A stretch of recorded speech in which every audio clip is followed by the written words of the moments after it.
ये वीडियो सिर्फ मनोरंजन के लिए बनाया गया है। इसका मकसद किसी भी व्यक्ति, समुदाय या धर्म को ठेस पहुंचाना नहीं है। कृपया इसे गलत अर्थ में न लें। एक गांव था, जितना खूबसूरत था उतना ही शांत। वहां रहते थे दो दोस्त, रायस्टार और ज्ञान भाई। दोनों अनाथ थे, लेकिन एक दूसरे के लिए जान देने को तैयार। साथ में एक छोटा सा जिम चलाते थे। गांव के लड़के वहां आके ट्रेनिंग लेते थे। और दूसरी तरफ एक और गांव में रहता था फाइट 444। उसके पास अपनी सेना थी, दुनिया के महंगे महंगे हथियार थे। उनमें सबसे महंगा था फाइटर जेट। वो इन सब से हर एक गांव को अपने कब्जे में लेता था। और अब फाइट 444 का टारगेट था वही गांव जहां रायस्टार और ज्ञान भाई रहते थे।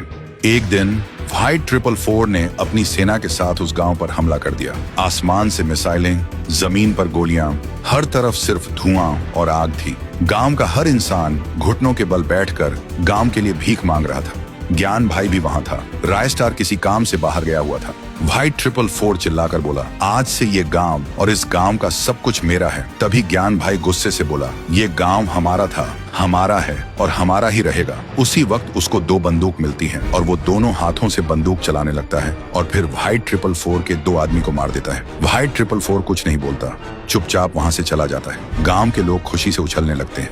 लेकिन उसी रात ज्ञान भाई रायस्टार को लेने जा रहा होता है। रास्ते में फाइट 444 का आदमी उसका रास्ता रोक देता है। ज्ञान भाई चौंकता है, बाइक का ब्रेक लगाता है। तभी पीछे से एक और आदमी आता है और ज्ञान भाई के सिर पर वार करता है। ज्ञान भाई वहीं गिर जाता है। अगली सुबह गांव में हलचल मच जाती है। गांव के बीच एक पेड़ से ज्ञान भाई की लाश लटकी मिलती है और उसकी छाती पे लिखा होता है, अब गांव मेरा है। जब रायस्टार को खबर मिलती है, वो भागते हुए आता है और ज्ञान भाई को देखते ही टूट जाता है और रोने लगता है।